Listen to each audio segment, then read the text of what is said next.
প্লেনের ইঞ্জিনে মুরগি কেন ব্যবহার করা হয়? ৯৯% মানুষ উত্তর জানে না। মুরগিকে প্রধানত খাদ্যবস্তু হিসেবেই জেনে এসেছি আমরা। পৃথিবীর বিভিন্ন দেশে এই প্রাণীর মাংস এবং ডিমের চাহিদা রয়েছে। তবে জানেন কি, প্লেনের ইঞ্জিনেও দরকার পড়ে মুরগি।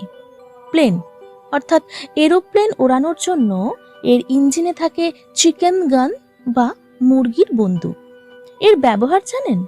এই চিকেন গান কি এবং এর ব্যবহার কি তা জানলে অবাক হবেন। চিকেন গান বা মুরগির বন্দুক বিমানের ইঞ্জিন পরীক্ষার জন্য ব্যবহার করা হয়। যে কোনো বিমানের ক্ষেত্রে ইঞ্জিন খুবই গুরুত্বপূর্ণ।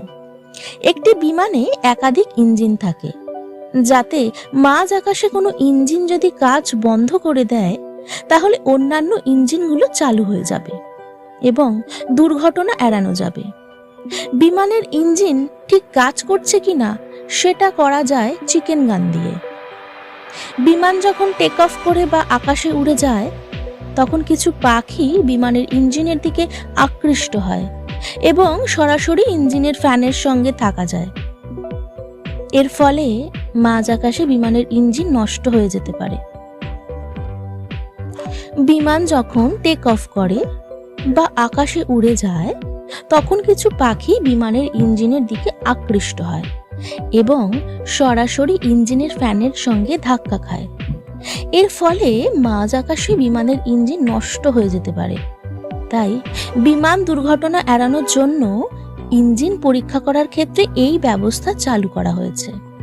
এখন ইঞ্জিন পরীক্ষা করার সময় এটা দেখতে হয় যে বিমানের এই ইঞ্জিনের সঙ্গে জীবন্ত পাখির আঘাত লাগলে কোনো ক্ষতি হবে কিনা।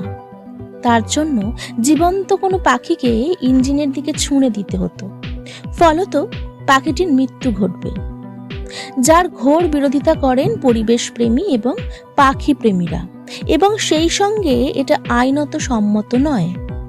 তাই বিকল্প ব্যবস্থা হিসেবে চিকেন গানের উদ্ভাবন হয়। তাই বিকল্প ব্যবস্থা হিসেবে চিকেন গানের উদ্বোধন হয়।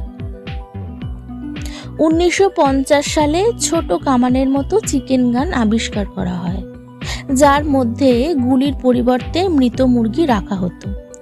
গুলি চালানোর সঙ্গে সঙ্গে মৃত মুরগি জীবন্ত পাখির মতো বিমানের ইঞ্জিনে আঘাত করে। এভাবেই পরীক্ষা হয় যে কোনো পাখি ইঞ্জিনকে আঘাত করলে সেটি ক্ষতিগ্রস্ত হবে কিনা। এইভাবে পরীক্ষা নিরীক্ষা করার পরই বিমানে ইঞ্জিন বসানো হয়।